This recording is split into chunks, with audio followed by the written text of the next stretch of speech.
સ્થાનિક સ્વરાજની ચૂંટણી 17 જેટલી મહાનગરપાલિકાઓ, નગરપાલિકાઓ, તાલુકા પંચાયત અને જિલ્લા પંચાયત વિકાસનો મૂળભૂત પાયો જે સંસ્થાઓ ઉપર નિર્ભર છે એવી તમામ સંસ્થાઓની સ્થાનિક સ્વરાજની ચૂંટણીઓ યોજાઈ રહી છે. ઉમેદવારી ફોર્મ ભરાઈ ગયા છે, ઉમેદવારો પણ નક્કી થઈ ગયા છે અને આગામી સમયની ખૂબ જ ઝડપથી 26મી તારીખે મતદાન લગભગ 9 કે 10 દિવસ સુધી આપણને સમય મળવાનો છે. દરેક ઉમેદવાર અને રાજકીય પાર્ટી પોતાના વિષયો એ પ્રજા સમક્ષ મૂકી અને મત માંગવા જશે. અમદાવાદ મહાનગરપાલિકા પણ બધા જ વોર્ડની અંદર પોતાના ઉમેદવારો ઉતારી અને ફરીથી એક વખત સળંગ એનો જે ઇતિહાસ છે, વિકાસનો ઇતિહાસ છે, આદરણીય પ્રધાનમંત્રી મોદી સાહેબે જે વિકાસનો પાયો ગુજરાતમાં રચ્યો છે અને વિકાસ પથ ઉપર આખું ગુજરાત આગળ વધી રહ્યું છે અને અમદાવાદમાં નવા ક્લેવરો સાથે, અને એમાં પણ જ્યારે વિશ્વાસ અને વિકાસની વાત હોય, પ્રયાસની પણ વાત હોય, ગઈ વખતે અમે જે વિઝન ડોક્યુમેન્ટ મૂક્યું હતું એમાંથી અમારા સર્વે પ્રમાણે 96% કામો અમારું બોર્ડ આદરણીય પ્રતિભાબેન, જતીનભાઈ, ભાઈ શ્રી દેવાંગભાઈ એમને પૂરા કર્યા છે. કહેવાનો મતલબ એટલો છે કે જ્યારે પણ અમે કોઈ પણ ઇલેક્શનની અંદર મત માંગવા જઈએ એટલે ભૂતકાળમાં અમે શું કહ્યું હતું અને અત્યારે એની શું પરિસ્થિતિ છે, એની સાથે આગામી 5 વર્ષના કામો પણ અમે શું કરવા જઈ રહ્યા છીએ. આદરણીય ભૂપેન્દ્રભાઈ પટેલ સાહેબે અમદાવાદ અને અમદાવાદ શહેરના વિકાસ માટે અનેકવિધ આયામો સાથે રાજ્ય સરકાર પણ એએમસી ને ખૂબ આસિસ્ટિંગ થઈ છે, મદદ કરતા થઈ છે. એવા સંજોગોની અંદર અમે આ વખતે ભારતીય જનતા પાર્ટી આવતા 5 વર્ષોનું વિઝન, 5 વર્ષમાં અમે શું કરીશું એ વિઝન સાથે અમે ચૂંટણીના જંગમાં ઉતરવા જઈ રહ્યા છીએ. જો હું એની વાત કરું તો અમે જે વિઝન ડોક્યુમેન્ટ બનાવ્યું છે એમાં અમદાવાદ શહેરમાં સંપૂર્ણ સ્લમ મુક્ત, ઝુંપડપટ્ટી મુક્ત અમદાવાદનો નિર્ધાર કર્યો છે. 50,000 મકાનોનો લક્ષ્યાંક રાખ્યો છે, જેની અંદર 30,000 ના ડીપીઆર મંજૂર થઈ ગયા છે અને બાકીના 20,000 અમદાવાદમાં જ્યાં ઝૂંપડું ત્યાં ઘર એ સંકલ્પ સાથે અમદાવાદ કોર્પોરેશન આગળ વધવાનું છે. કેન્સર માટેની સારવાર માટે અદ્યતન સ્પેશિયાલિસ્ટી હોસ્પિટલ બનાવવાનું અમે આયોજન કર્યું છે. દીકરીઓને પણ આદરણીય પ્રધાનમંત્રી મોદી સાહેબે કેન્સરમાંથી બચાવવા માટે કેન્સર મુક્ત અભિયાન અમદાવાદ હાથ ધરી રહ્યું છે અને એમાં પણ ખાસ કરી દીકરીઓ માટે સર્વાઇકલ કેન્સરની રસી માટેનું ખૂબ મોટું આયોજન એએમસી દ્વારા થવાનું છે અને એમાં પણ ઓરલ કેન્સર અને સર્વાઇકલ કેન્સર માટેના તપાસના મશીનો વસાવી અને આની એક ઝુંબેશ સ્વરૂપે સમગ્ર અમદાવાદ શહેરની અંદર તમામે તમામ માતાઓ બહેનોના અમે ચેકિંગ પણ કરીશું. ઓરલ કેન્સર માટેના પણ ચેકિંગ કરીશું, જેથી કરી ઓરલ કેન્સરની અંદર પણ ક્યાંક આપણને એવું લાગે કે ભાઈ કેન્સર થવાની શક્યતા છે તો પ્રાથમિક તબક્કે જ એની ટ્રીટમેન્ટ કરીને વ્યક્તિને બચાવી શકાય.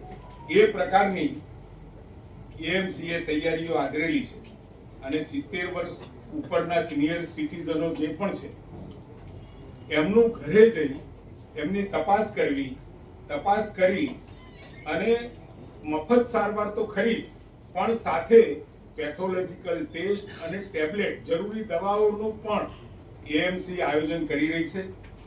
અત્યારે હાલમાં અમદાવાદ કોર્પોરેશન જે વીજળીનું બિલ ભરે છે, હાલમાં અમે સોલરાઇઝેશનથી 43% જેટલી રિન્યુએબલ એનર્જીથી વીજળીના બિલમાં અમે બચત કરીએ છીએ અને આગામી સમયમાં સંપૂર્ણપણે આ ખર્ચો બચી જાય, એએમસી ને કોઈ પણ પ્રકારનો બોજો લાઇટ બિલનો ના પડે એ બાબતે પણ અમે આગળ વધવાના છીએ, જેથી 3,000 કરોડ જેવી આ રકમની બચત થવાની છે. આરોગ્ય સંસ્થાઓના પણ મેં અપગ્રેડેશન કરવાના છે. 20 અર્બન કોમ્યુનિટી હેલ્થ સેન્ટર બનાવવાનું પણ આયોજન એએમસી દ્વારા થશે. કોર્પોરેશનની તમામ ભરતીઓમાં 30% આરક્ષિત બહેનો માટે રહેવાની છે. જેટલી પણ ભરતી થાય એ ભરતીમાં 30% જેટલી ભરતી બહેનોની જ થશે. આજે પ્રધાનમંત્રી મોદી સાહેબ નારી શક્તિ અધિવંદન નિયમ એટલે કે એક્ટ પસાર કરી અને લોકસભા અને વિધાનસભા સુધી નારી શક્તિને વંદન કરવાનો, નારી શક્તિને સશક્ત કરવાનો જ્યારે પ્રયાસ કરી રહ્યા છે, ત્યારે આ એએમસી પણ એ બાબતમાં પહેલ કરી અને 30% જેટલી મહિલાઓને નોકરીમાં જગ્યા મળે એ માટેનું આયોજન કરી રહી છે. વર્ષો જૂની 500 કિલોમીટરની લાઈનોને રિહેબ કરવાનું આયોજન કર્યું છે. ડ્રેનેજ લાઈનોને જે જૂની થઈ છે, વારંવાર નાના મોટા ફૂટ થતા હોય એવા તમામ 500 કિલોમીટરની લાઈનો ફરીથી અને રિહેબ કરવામાં આવશે. 65 વર્ષથી વધુના વયના લોકોને અમદાવાદ દર્શન માટેની એક ખાસ યોજના બનાવવામાં આવી છે અને વ્યવસ્થા એની ટોટલ નિઃશુલ્ક થવાની છે. એટલે જે સિનિયર સિટીઝનો છે એમને અમદાવાદ ભ્રમણ કરવું હોય એના માટેની તદ્દન નિઃશુલ્ક વ્યવસ્થા કરવાનું આયોજન કર્યું છે. Storm water drainage storm water underground drainage network સાથે ઇન્ફ્રાસ્ટ્રક્ચરનું ડેવલપમેન્ટનું પણ અત્યારથી આગોતરું આયોજન કરી એનો પ્લાન નક્કી થઈ ગયો છે. પરંતુ આવતા 5 વર્ષની અંદર તબક્કાવાર આ પૂરું કરવામાં આવશે. 28 મોડેલ ફાયર સ્ટેશન, 140 મીટર ઊંચાઈ સુધી કાર્યક્ષમતા ધરાવતી hydraulic platform with fire fighting system અને ડ્રોન સિસ્ટમ ડેવલપ કરવાનું આયોજન કર્યું છે. ટ્રાફિક સોલ્યુશન માટે એઆઈ આધારિત ટ્રાફિક સિગ્નલ વ્યવસ્થા, 100 જેટલા લેફ્ટ ટર્ન અને સાથે ઇન્ટિગ્રેટેડ ટ્રાન્સપોર્ટ મોડલ બનાવવાનું આયોજન કર્યું છે. એટલે કે જ્યાં બીઆરટીએસ છે, એએમટીએસ છે અને જે મેટ્રો છે એ તમામની કનેક્ટિવિટી એક સાથે થાય અને મુસાફરોને પબ્લિક ટ્રાન્સપોર્ટમાં ખૂબ અનુકૂળતા મળે એ પ્રકારની વ્યવસ્થા કરવાનું આ ઇન્ટિગ્રેટેડ ટ્રાન્સપોર્ટ હબ બનાવવાનું નક્કી કર્યું છે. કેચ ધ રેઇન અંતર્ગત 2000 જેટલા પર્કોલેશન વેલ એ અમદાવાદમાં બનાવવામાં આવશે, જેથી કરીને ભૂગર્ભ જળનું શુદ્ધિકરણ પણ થાય અને ભૂગર્ભ જળ ઊંચા આવી શકે. બીઆરટીએસમાં મહિલાઓ માટે પણ પિંક બસની વ્યવસ્થા કરવાનું નક્કી કર્યું છે. રિવરફ્રન્ટનું આગળ વધે. રિવરફ્રન્ટ તો આદરણીય પ્રધાનમંત્રી મોદી સાહેબે બનાવ્યો હતો, પરંતુ સતત તબક્કાવાર એને આગળ આપણે વધારતા જઈએ છીએ. આ વખતે પણ ડફ નાળાથી ઇન્દિરા બ્રિજ સુધી અને ઇન્દિરા બ્રિજથી ગિફ્ટ સુધી આપણે રિવરફ્રન્ટનું આયોજન કરી રહ્યા છીએ. દરેક વોર્ડમાં મહિલા જીમ, યોગ, પ્રાણાયામ સાથે બનાવવાનું આયોજન કર્યું છે. કોતરપુર, જાસપુર, રાસ્કા જળ શુદ્ધિકરણ મથકની હાલની વ્યવસ્થા વધારીને 2300 MLD કરાશે. હાલ 1750 MLD એની આપણે વ્યવસ્થા છે એટલું શુદ્ધિકરણ કરીએ છીએ, પરંતુ આગામી સમયમાં 2300 MLD સુધી આપણે એને લઈ જઈશું. દરેક વોર્ડમાં મહિલાઓ માટે પિંક ટોયલેટની પણ વ્યવસ્થા કરીશું. તળાવમાં ફ્લોટિંગ સોલર લગાવાશે. સાબરમતી નદી પર eco friendly floating solar energy project શરૂ થશે. પ્રધાનમંત્રીશ્રીની ઓબેસિટી નાબૂદ કરવાની જે આયોજન છે એ અંતર્ગત રમત ગમતના મેદાનો બનાવવાનું આયોજન કર્યું છે. 50,000 જેટલી ઝૂંપડપટ્ટીઓ જે ઝૂંપડા છે એમાંથી મકાન બનાવવાનું આયોજન છે અને 30,000 જેટલી ઝૂંપડપટ્ટીને ઈડબ્લ્યુએસ આપણા પ્લોટ છે એમાં મકાન આપવાનું આયોજન કર્યું છે અને બાકીના 20,000 પણ એને આવરી લઈએ છીએ. સાહેબ, મણિનગર એટલે પેલો સીન છે ત્યાં અંડરબ્રિજ કરવાનું પ્લાનિંગ આ વખતે છે. એનો જે સર્વે છે એ સર્વે આવે એટલે અમે 3 અંડરપાસ મૂક્યા છે અને અત્યાર સુધીમાં 69 ફાટક અમદાવાદમાં ફાટક મુક્ત અમદાવાદ કરવા માટે 69 જગ્યાઓએ ઓવરબ્રિજ અંડરબ્રિજ બનાવ્યા છે. સાહેબ, એ સમસ્યા બહુ મોટી છે. અત્રે જે વિઝન ડોક્યુમેન્ટ રજૂ કર્યો એમાં 3 અંડરબ્રિજ આપણે બનાવવાનો સંકલ્પ કરીએ છીએ, વાયદો પણ કરીએ છીએ, પરંતુ જરૂરિયાત પ્રમાણે જ્યાં વધારવાની જરૂર પડશે તો આ સંકલ્પ પત્રમાં એનો વધારો પણ થશે. જેટલી ઇલેક્ટ્રિક જે બસો છે એને સંપૂર્ણ વાતાનુકૂલિત કરાશે.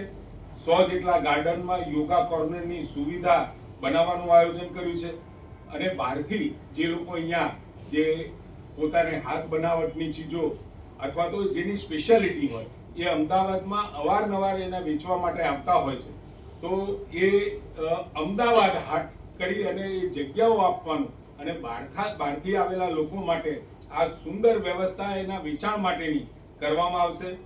નાગરિકોને ઝડપી પારદર્શી ટેકનોલોજી આધારિત સેવાઓ ઉપલબ્ધ કરાવવા ઈ-ગવર્નન્સ ડેવલપમેન્ટ અને જીઓ ટ્રેકિંગ સિસ્ટમનું ડેવલપ કરવામાં આવશે. ફાટક મુક્ત અમદાવાદનું અભિયાન ચાલી જ રહ્યું છે, જેમાં 17 જેટલા નવા બ્રિજો બનાવાશે અને 3 જેટલા અંડરબ્રિજ બનાવવાનું આયોજન છે. એએમસીમાં રાજ્ય સરકારની રાહે રાજ્ય સરકારમાં real time asset monitor portal develop કરેલું છે. એ જ રાહ ઉપર એએમસી પણ real time asset monitor portal તૈયાર કરશે. શહેરની વસ્તીને ધ્યાનમાં રાખી નવા આધુનિક પાર્ટી પ્લોટ બનાવવાનું આયોજન કર્યું છે, જેથી કરી ગરીબ અને મધ્યમ વર્ગના લોકોને કંઈ નાના મોટા પ્રસંગ કરવા હોય તો આ પાર્ટી પ્લોટ એમને ખૂબ અનુકૂળ રહે અને એમના ખર્ચામાં પણ ખૂબ ઓછી રાહત મળે એ માટેનું આયોજન છે. પીરાણા ડમ્પ સાઇટને નેસ્ત નાબૂદ કરવામાં આવશે. તે જગ્યા ઉપર સુંદર ગાર્ડનનું ડેવલપ કરવાનું આયોજન છે.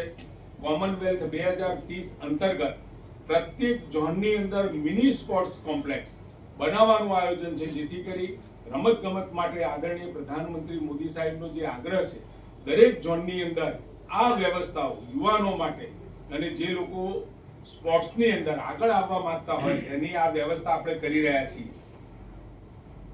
સ્વચ્છતા માટે 5 આઈટીએસ બનાવવાનું આયોજન છે, એટલે સોસાયટીઓમાં થઈ નાની મોટી જગ્યાઓથી જે કચરો નાના સાધનોમાં આવતા હોય એ મોટી જગ્યાએ જ્યાં હબ હોય ત્યાં એ કચરો આવે અને પછી એને કોમ્પ્રેસ કરી અને પછી એનો નિકાલ કરવા માટેના 5 આઈટીએસ બનાવવામાં આવશે. કિચન વેસ્ટ સીએનજી ઉત્પાદન માટે પ્લાન્ટ સ્થાપિત કરવાનું આયોજન છે. લગભગ બધી પ્રક્રિયા પૂરી થઈ ગઈ છે અને આગામી સમયમાં એને કાર્યાન્વિત કરવામાં આવશે. આધુનિક ટેકનોલોજી દ્વારા ઓર્ગેનિક જે વેસ્ટ છે એને પ્રોસેસ કરી બાયોગેસ અને સીએનજી બનાવવાનું આયોજન કર્યું છે.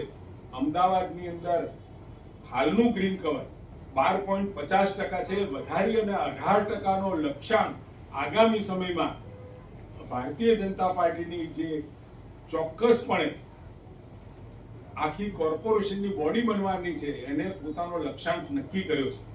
હયાત તળાવના શુદ્ધિકરણ માટે સ્માર્ટ એરેટર ફાઉન્ટન ડેવલપમેન્ટ કરવાનું આયોજન છે. 109 જેવા આપણા તળાવો છે.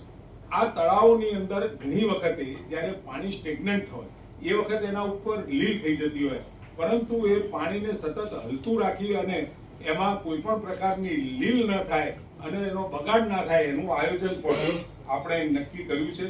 શહેરમાં સ્માર્ટ સ્કૂલ બનાવવામાં આવશે અને અંગ્રેજી માધ્યમની શરૂ કરવાની યોજના છે.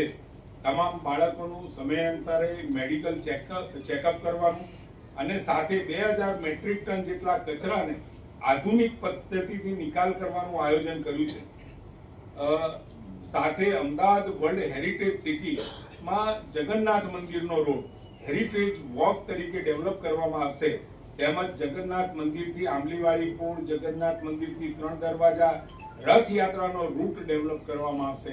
આમ એકંદરે ભૂતકાળમાં કહેલી વાત, ભૂતકાળની અંદર જે મેનિફેસ્ટો આપણે નક્કી કર્યો હતો એ પ્રમાણે કોર્પોરેશને કામ કર્યું છે અને આગામી 5 વર્ષનું વિઝન પણ અમે અત્રે પ્રસ્તુત કરી રહ્યા છીએ.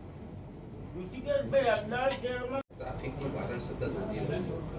આના માટે કોઈ સ્પેશિયલ આવનારા વર્ષોમાં પ્લાનિંગ કરી કોમનવેલ્થમાં પણ એવું કહ્યું હતું જે તે સમયે કે જે એસટી બસો છે એને આપણે અમદાવાદ સિટીની જે બહાર જ ઊભી રાખીશું અને ત્યાં એમટીએસની બીઆરટીએસની વ્યવસ્થા કરીશું.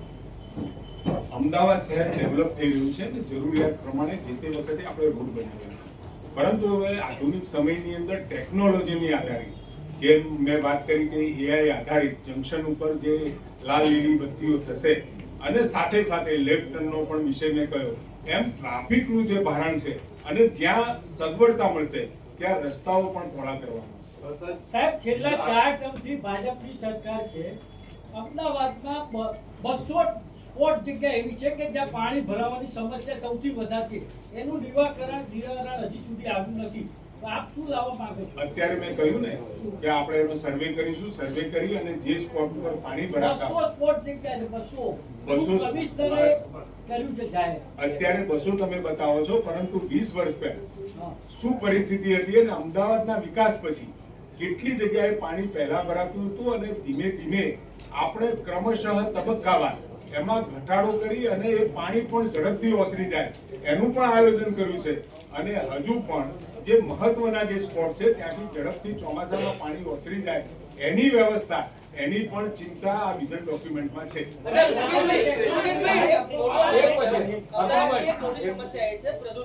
અનેક વખત આ વિષય ઉપર ચર્ચા થઈ છે, અનેક વખત વાયદાઓ પણ થયા છે, પરંતુ હજી પણ નક્કર નિકાલ આવ્યો નથી. જે મશીનો પણ ભૂતકાળ મૂકવામાં આવ્યા હતા તે બંધ છે, પ્રદૂષણની માપણી કઈ રીતે કરવી તે પણ હજી સ્પષ્ટ નથી. આ તમામ બાબતો વચ્ચે આગામી દિવસોમાં, આગામી વર્ષોમાં મોટી મોટી જે જાહેરાત છે તે કરવામાં આવી છે. પ્રદૂષણ અંગે ભાજપ શું વિચારી રહી છે, કઈ રીતે કંટ્રોલમાં આવશે? પ્રદૂષણ મુક્ત ખાલી અમદાવાદ નહીં પરંતુ ગુજરાત પણ ગ્રીન કવર વધે, ગ્રીન કવર થકી એ પ્રદૂષણમાં ઘટાડો થાય અને સતત મોનિટરિંગ કરી એ પ્રદૂષણને ઘટાડવા માટે ઘણી વખતે કન્સ્ટ્રક્શન સાઇટો છે, જે કાર્બન ઉત્સર્જન કરતી ગાડીઓ છે એ મહત્તમ, હું લોકોને પણ અપીલ કરું છું, પોતે પણ જો ગામની અંદર, શહેરની અંદર હવે ઈવી નો સમય છે, ઇલેક્ટ્રિકલ વ્હીકલનો સમય છે. અત્યારે ચાઇનાની અંદર જે 4 વ્હીલર ગાડીઓ છે એ 4 વ્હીલરમાં 53% ગાડીઓ જે ટ્રાન્સપોર્ટ, પબ્લિક ટ્રાન્સપોર્ટ નહીં પરંતુ વ્યક્તિગત ટ્રાન્સપોર્ટ માટેની ગાડીઓ ઈવીથી ફરે છે. જ્યાં બહુ લાંબા રૂટમાં નથી જવું પડતું, જવાનું નથી થતું અને શહેરમાં જ ફરવાનું થાય એવા તમામ વ્યક્તિઓએ અત્યારે તાજેતર સાંપ્રત સમયમાં હવે જે ચેન્જ કરવાની જરૂર છે ચેન્જ પણ કરવાનો છે. પરંતુ અમદાવાદ કોર્પોરેશન ક્યારેય પોતાની જવાબદારીમાંથી છટકતું નથી. પર્યાવરણ અને પોલ્યુશનને કંટ્રોલ કરવા માટેના તમામ પ્રયત્નો ભૂતકાળમાં પણ કર્યા છે અને ભવિષ્યમાં પણ.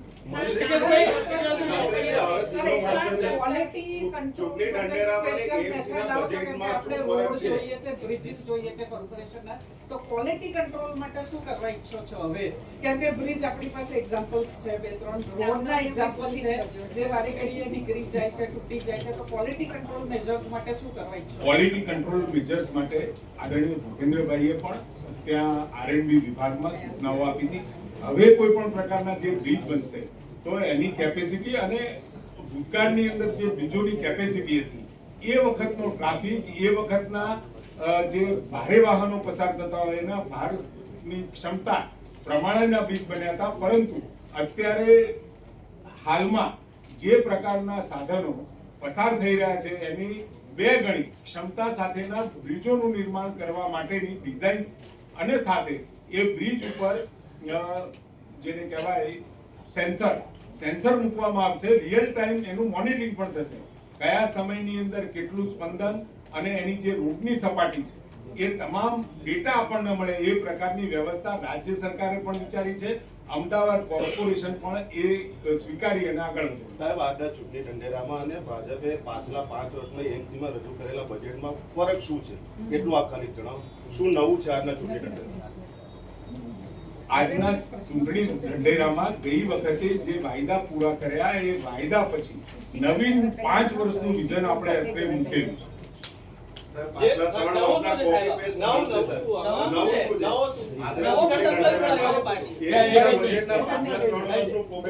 આમાંથી ઘણા બધા વિષયો બિલકુલ નવા પણ છે અને સાથે જે વસ્તુમાં ભૂતકાળની અંદર આપણે આગળ વધતા હતા એને અપડેટ કરી એ દિશામાં આગળ વધવાનું. ગ્રીન કવરેજની વાત છે, એમને ઋષિકેશભાઈ, પણ એમને તો ખબર હોય ને કે ગઈ વખતના ઢંઢેરામાં આપણે શું કીધું હતું અને આજે આમાં શું નવું, શું ચેન્જ છે. આપને વિનંતી છે, ગઈ વખતનો જે અમે ચૂંટણી ઢંઢેરો અમારું વિઝન રજૂ કર્યું હતું એમાંથી મેં 96%ની વાત કરું છું. 96% અમે અમારા કામો પૂરા કર્યા છે અને ભારતીય જનતા પાર્ટી હંમેશાથી પોતે ભૂતકાળની અંદર કરેલા પોતાના વાયદાઓ, પોતાનું વિઝન જે રજૂ કર્યું હોય એ વિઝનની સાથે ભવિષ્યમાં શું કરવાનું છે એની સાથે અમે પ્રજા પાસે મત માંગવા જતા હોઈએ. સાહેબ, ભૂતકાળમાં વાયદો હતો અમદાવાદનું નામ કર્ણાવતી કરવામાં આવશે, હજી સુધી થયું નહીં. સૌથી મોટો પ્રશ્ન પીરાણા ડમ્પિંગ સાઇટ છે.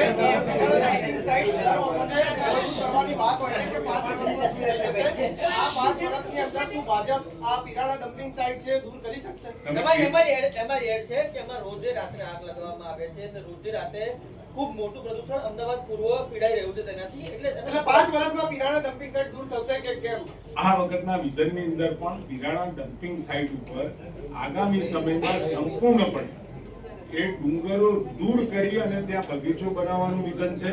અને ભૂતકાળની અંદર તમે પીરાણાના ડુંગરાઓ જોયા છે અને આજે શું પરિસ્થિતિ તમે જોઈ છે. અને સ્વાભાવિક તમે જે વાત કરો છો કે જે બધો કચરો જે વેસ્ટ ભેગો થાય એમાં ક્યાંક ને ક્યાંક કોઈ સંજોગોમાં આગ લાગતી હોય છે, લગાવવામાં આવતી નથી. એટલે 5 વર્ષમાં દૂર થઈ જશે કે આ 100% દૂર થઈ જશે. ત્યાં બગીચો બનાવવાનું નવી અમારી જે પણ કોર્પોરેશનની આખી બોડી બને એનું વિઝન છે અને વિઝન અમે ચોક્કસ પૂરું કરીશું.